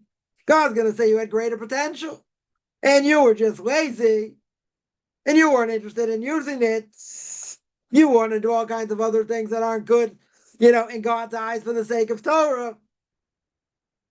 Who cares? So even if I would agree, which I don't, but even if I would agree, if I be in a generous mood and say, you're holding better than 95% of world Jewry, even if that's true, so what about your potential? You're happy being better than people of Sodom, people of Springfield, other places that are holding nowhere in the world? That's what you're happy about? That's what you're bragging about? I'm better than them? Right? I'm better than all the crackheads in the world. Beautiful. Beautiful. Yeah. You're better than all these people. That doesn't mean anything. In God's eyes, you're in worse shape. Because at least you recognize God exists. You recognize He's in charge. You recognize that I have to keep Torah and mitzvahs. Very good. So if that's true, how can you say I'm better than all these crackheads? Beautiful. God's going to smack you upside the head. Because you got greater potential. Even if God would show you the rest of the world after the person dies, God showed, okay, let's look at the whole world. I'm going to show you very quickly. Your generation, the screen puff generation, right? God says, I'm going to show you every person in that generation you grew up with. The person sees all these people. It's like the Matrix, right? The person's going to see all these people. He says, Taka, look, I am better than these people. Right? Then a lot of them. God's going to show them where they're really holding in the world. And let's say his ego starts to go up and go up and go up. And he starts feeling better about himself. He says, hey, why is it getting so hot in here? It's like, right? Right? He's starting to feel good about himself. But God's showing him all these people that have a watermelon on their heads. They're holding nowhere in the world. You're holding better than Sodom. Woo! Let's get a round of applause. Holding better than Sodom. Really? God said, you think you're better than them? Or, even if I would agree, God would say, even if I would agree, you think you're better than them? Yeah. Who are you comparing to? So now let's look at the other 1%. Or 10% of people actually learn. Or they try and learn. Or they try and be better. Who are you holding there? Who are you holding there? Are you in the top 95% of those people? I don't think so. Are you in the top 50% of these people? Probably not. Right? I'll be a little bit generous. I'll give you a top 20%. Good. You're in the top 20%. Beautiful. You are in the top 20%. What in the world does that do? What does that do? You're holding by the top 20% of people today, that actually know what they're doing, know what their purpose is. You're holding 20%. That's not so good.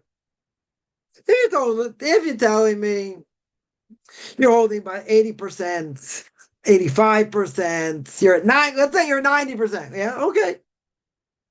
Right? Still it's 10% greater than you. You still have room to grow. Everybody has room to grow. But if you're in the 20%, you're in the top 20%, right? You're only at 20% of the people that really matter in the world. The people keeping Torah, mitzvahs, and all learning. So you're only at 20%. 20%. That's something to brag about? I've heard people say, yeah, I'm good. Compared to who? Compared to people who can't read Hebrew? Compared to people that don't know anything? I've heard it. Happy being mediocre. Try and get a job that way. What are you good at? Nothing. I'm just mediocre at these things. Next. Someone asks, I think, a question. Yeah. Am I better than what I was? Am I doing what Hashem wants me to be doing? Well, if you go into the right path of Torah mitzvahs, yes. And you are doing what God wants. At whatever level. Could you be better? Sure. Everyone can be better. We all have what to work on. Everybody can be better at so many things. Right? It's what the question always comes up. What should I work on for Rosh Hashanah Yom Kippur? I always say everything. What do you mean work on everything? It's impossible. Okay. Work on things you need to work on. Right? I'll tell you like this. I'll be very depressing because I'm good at that. Right? Imagine you get to Yom Kippur. Right? You get to Yom Kippur and you have all these things you say for vidui, for confession. I sin this way, I sin that way in front of you. Most of it has to do with our interaction with other people. Yeah? So now you're going through the list. I always tell people go through it before Yom Kippur. Go through the prayer book before Rosh Hashanah. Understand what you're saying, what's going on a little bit. But imagine you go through this list before Yom Kippur. Now, don't we all have what to work on? We all have what to work on. No question. Now, if you look at that list, and you see you're doing the same things you did last year, and you did the year before. Yeah, in other words, you're beating yourself on the chest for things you keep doing over and over again that you've been doing for years. Now, sometimes certain things are harder to get over than others. True. But let's say that can be very depressing. Now, if you're beating your chest for different things you've done, not the same as you did last year, even if you stumbled in this and that, okay, right? But if you're beating your chest for the same things that you did the year before, you don't have any new things that you did, that's not spiritual growth. That's spiritual death in a certain way. It's spiritually it's spiritual atrophy. I don't even know if you can say that, those two words together. But what's going on is basically you're doing the same thing you did last year. Spiritual growth means that, in the upcoming year, person comes again to Rosh Hashanah Yom Kippur, they see the list, some of the things they got rid of. Some of the things, okay, they still have trouble with.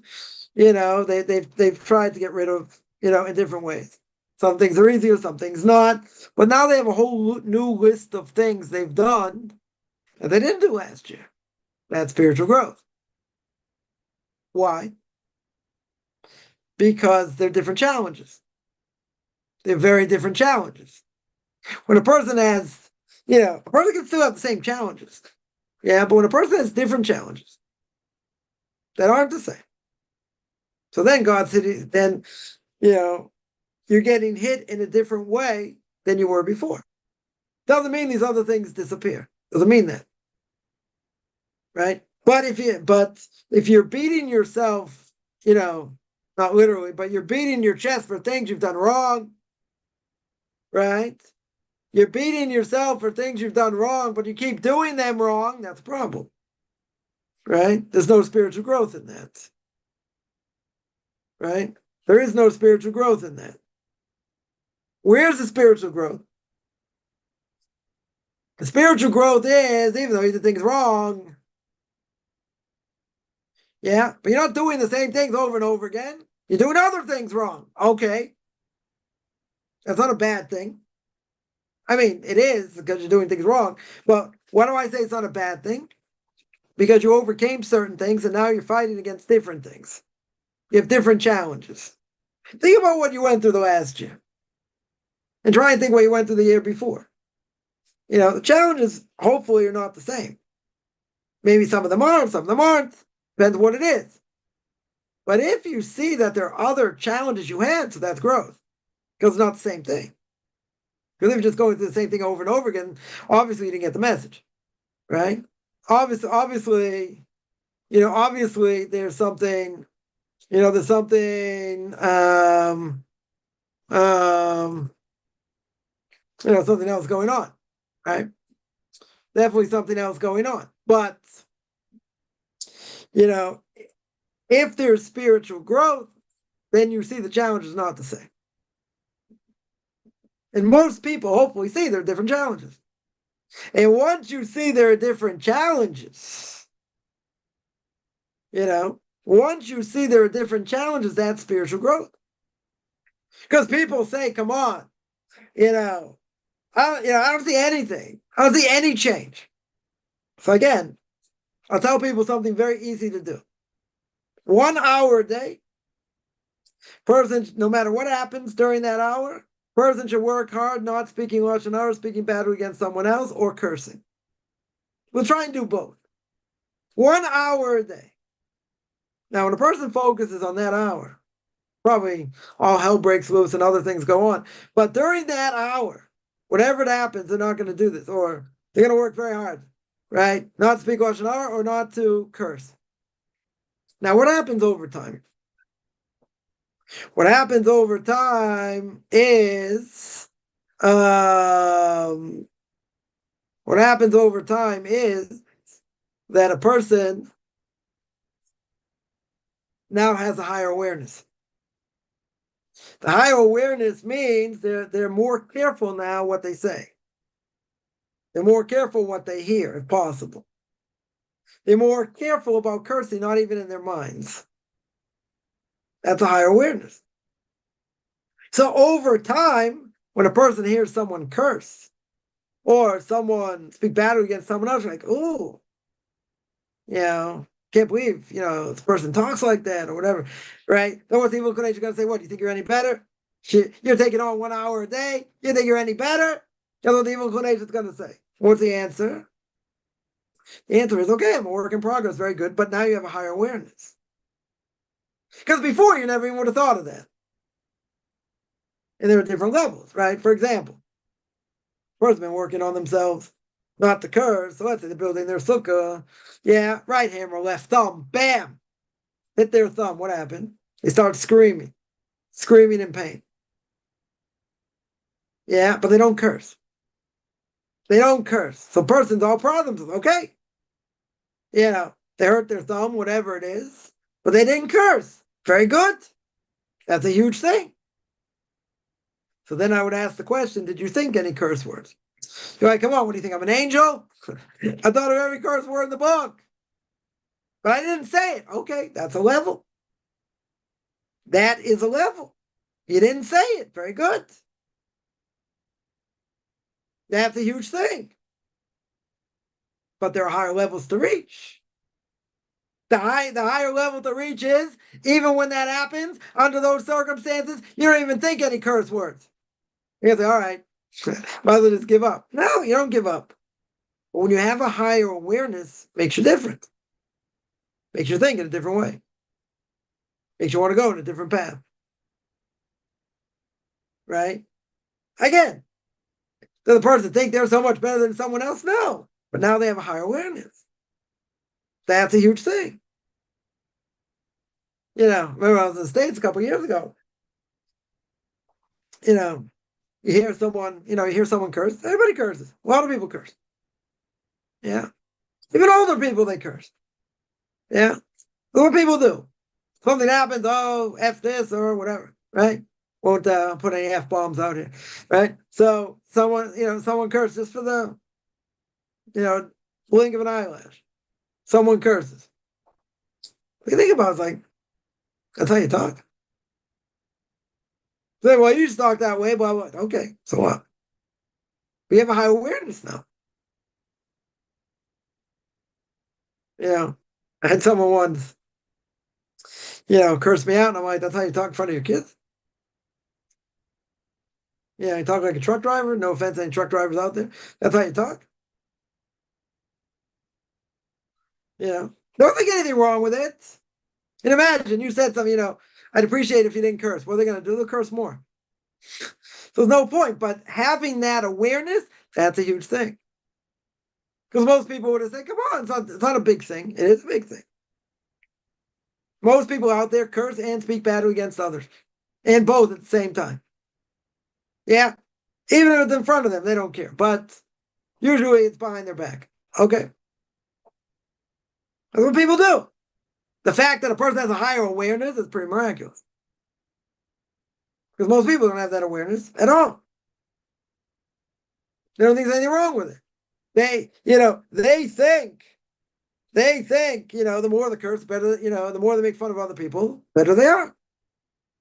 Stronger they are, right? What's the benefit of Lashon Hara, speaking bad against someone else? More than 30 prohibitions in one shot. See, if you steal from somebody, you have something in your hand, right? When you speak badly against someone else, what do you have in your hand, right? What do you have? What do you have in your hand? You don't have anything. But you speak badly against someone else. Usually, it's a lie. You speak badly against someone else to put them down to make yourself look better. Now, Lashon Hara can also be even if it's true, which is why I wouldn't necessarily apply to a non-Jew. But okay, still not a good thing to do either way, right? Either way, it'd be forbidden, right? Either way, it'd be forbidden. But keep in mind, there's a higher awareness. Most people don't have a clue of this higher awareness. They don't have a clue.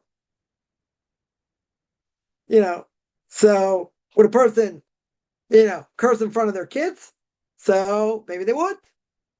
Depends on how old the kid is. If it's a young kid, you think a person's going to curse, a parent would curse in front of them? Probably not. Most likely they probably wouldn't. Depends. It depends. But if you hear that kid curse, kid 6, 7, 8, whatever, you hear him curse, wash the mouth out with soap. You can't do that. They call the police on you, right? Right? Parents doesn't want to hear a kid curse that age. Oh, when they get older, they won't say anything, obviously, but they don't want to hear a kid curse. Not right. So why do you curse?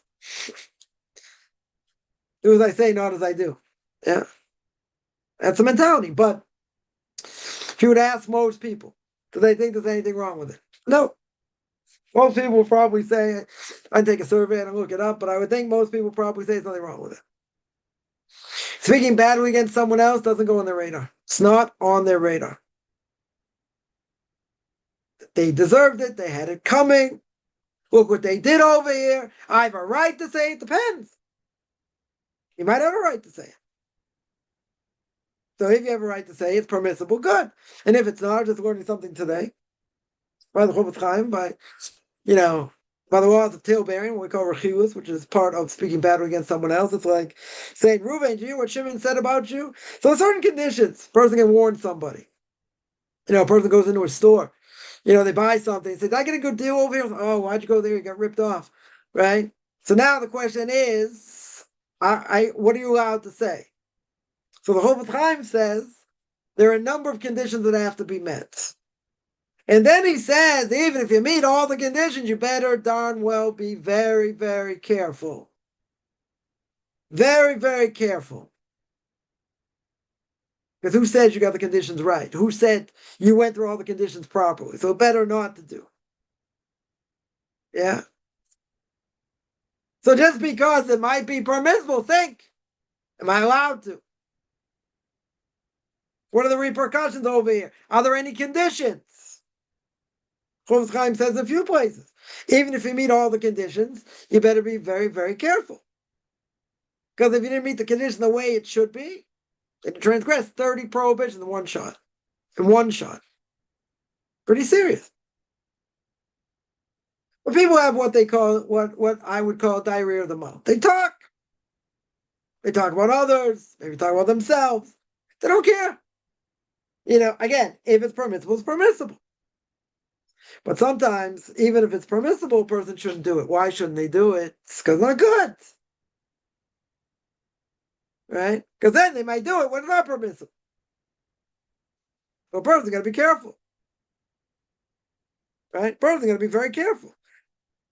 Someone asks, my ex's family's children curse all the time. They all laugh. Yes. Again. Right? That makes sense. They don't think there's anything wrong with it. Why would they think there's anything wrong with it? They'll say something wrong with you. Someone once told me, it's talking about going to a mixed beach. So they tell me, listen, if you get excited, we'll keep this clean. If you get excited going to a mixed beach, there's something wrong with you. And I said, if you don't, there's something wrong with you. It's the greatest urge God gave. So, oh yeah, you should suppress it. I'm saying you have to act on it. But I'm saying, person's going to say, well, that doesn't affect me. Really? Either you're a eunuch or you're not human. Like, it could be either way, right? Well, let's say the person's human. Probably not a eunuch, let's say, right? Let's say they're human. You want to tell me that, isn't that a natural inclination a person has? Man or a woman, right? But this is a guy talking, right? Isn't that a natural inclination? It's a natural inclination. So if you're affected by that, you're weird. Really? What a lot of wackos in my life. Yeah? Probably far too many. But that doesn't make any sense. It's the greatest urge God gave. It's how to use it. It's how to harness it. Right? 100%. 100%. Right? We're gonna, but if that excites you, you got a problem. What, you're not human? Well, the last time you weren't human. Yeah. You want to tell me they're all ugly, fat women out there, no offense. Oh, there's ugly, fat women out there, you walk on the beach. Yeah, okay, so not so enticing. Let's say. I tend to doubt that's probably the case. Probably, I would assume there are probably some cute women out there. Probably. Yeah. And they're probably not fat either. Yeah. You gotta say that's the norm? I said, are you serious? Because someone told me. Can't make this stuff up. Fact is always greater than fiction. That's what they said. They said if you get excited, you got a problem. That's the greatest urge God gave. Greatest urge he gave a human. Okay, it's got to be controlled. It's got to be harnessed. You got to tell me. You throw someone in, in a den of wolves. You got to say what? You're not going to be affected. Of course, you're going to be affected. Of course, you're going to be affected. So someone asked, "How can I work on anger when trying to quit smoking?" Oh, smoking's a hard thing. I don't have any good answers for that. I don't know. Maybe the patch still work. I don't know, but. I told the story. My Rebbe heard this doctor speak years ago. About how bad smoking was in the end. After an hour speech, telling you, they're talking 50, 60 years ago, more, or 70, 80 years ago. Yeah, or 70 years ago, probably. So 75 years ago, whatever it was. Yeah, spoke for an hour, all the dangers of smoking. 10 minutes later, gets out and smokes a cigarette. So Rebbe asked him, "What are you doing?" You just said, it's going to take years off your life. He says, yeah, but it's so enjoyable. I'd rather do it. I'd rather know it's going to take years off my life than give it up. Now, it's a hard thing to give up because it's addictive, right? It's addictive. So I don't have any good answers. I don't know what the connection with smoking and anger is, right? But working on anger is a different thing. Everyone has to work on anger, right? That is true. Now it could be smoking gets rid of the anger, right? It just calms you down. Okay, so I would say that a person would need different techniques to work on the anger, if not that way. There are other ways to work on anger, right? Person just, I don't know, maybe should exercise. Get the endorphins going. That'd be a good way to work out anger. Person, I don't know, get person got a punching bag, work out the anger in different ways, but not that way. But see, smoking's a hard thing because even if a person gives it up, the person has anxiety or person's going through a difficult time, what's the first thing they do? They go back to smoking, right? It's a hard thing, right? It's a hard thing. So when it comes to anger, I would say you got to figure out different ways to work on it other than that. You got to, figure out what triggers it. 3-step process, right? Right. What triggers it, how to fight against it, and how to fix it. Right. Essentially, how to fix it. Right. If there are boundaries. So even if person gets angry, what's the first thing you want to do? Light up a cigarette. Very good. Okay. So now you got to do something else. You got to figure out something that's going to take the edge off without doing that. I'm not going to say punch a wall. That's not going to be good, right? So again, person do exercise, but it doesn't always work out that way. Because when does the person get angry when you can't do these things, right? You're not near a gym. You're not, whatever. You're busy doing other things. You can't do that, right? So you got to figure out a different way. I don't know if I have a good piece of advice here, right? Different ways to do that. One thing people say, it doesn't always work, but in theory it should.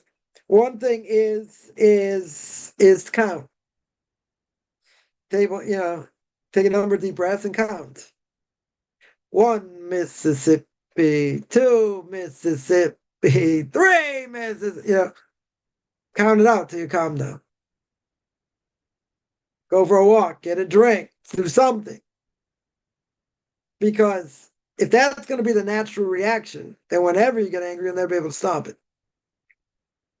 Right? That's the hard part. In other words, it's detrimental behavior, which would be a natural reaction in a certain way, right? But it'd be detrimental to other things. You got to figure out some other way to do it. So instead of doing that, grab a cup of coffee.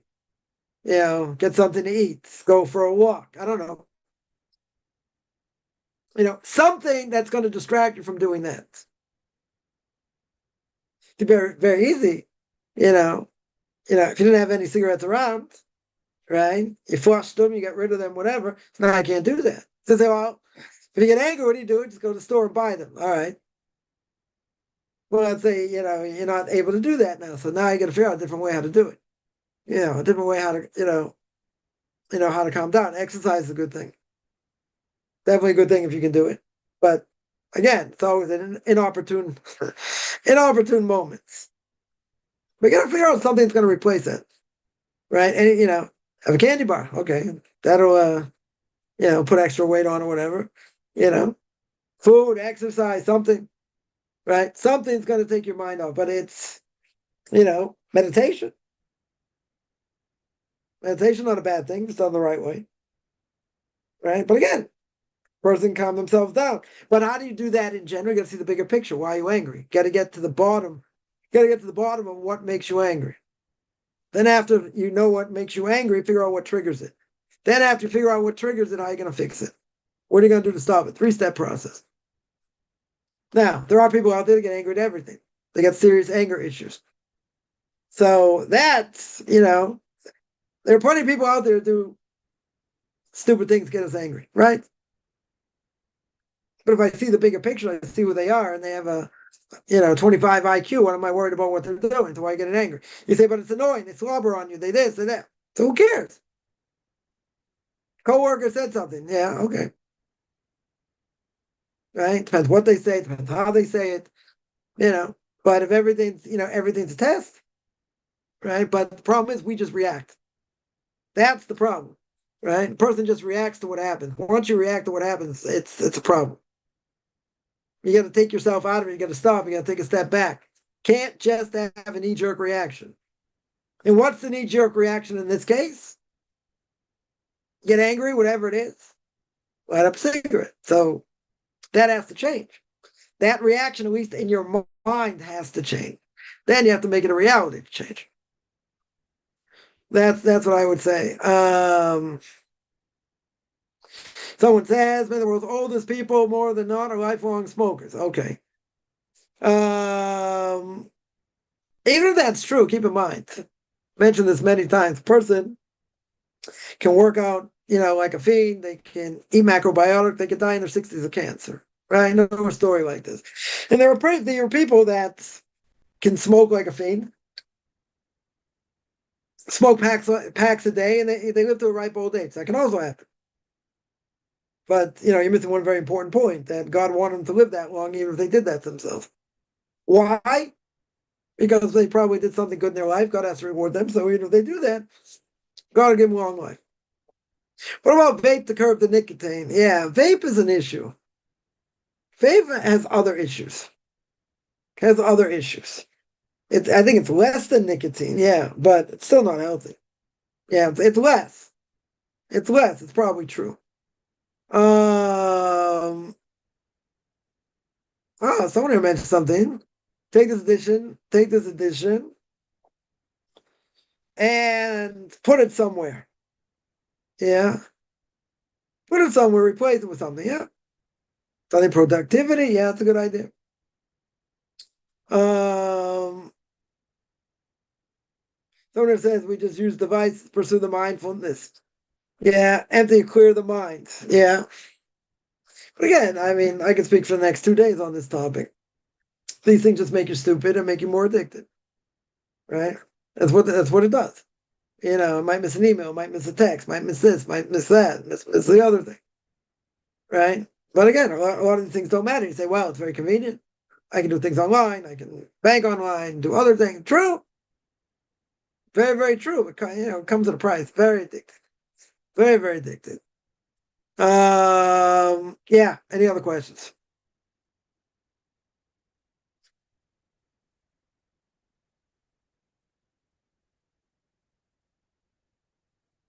All right. I'm going to stop here. I do this every Sunday, 9 o'clock Eastern time, 4 o'clock Israel time. There will be no class next week because it'll be a fast day right after Rosh Hashanah. So see everybody gets in a couple weeks. Anyone has any questions, find me on Facebook at Michael Chaim Kaufman, Beyond Orthodox Conversion Judaism, orthodoxconversion.com. Beyond Orthodox Conversion and Judaism on YouTube. There I got videos on Q&As, that's our fathers, Book of Leviticus. And anyone wants to send me an email, rabbichaimkaufman@gmail.com, RBBICHAIM COFFMAN @gmail.com. One other thing, doing a live radio podcast on BJQ Radio tomorrow, 10 o'clock Eastern time, be 5 o'clock Israel time, be part 2 of Mystical Aspects of Rosh Hashanah, Reaching Potential, how the evil inclination works. Otherwise, I'm going to sign out. Wish everyone a good beginning.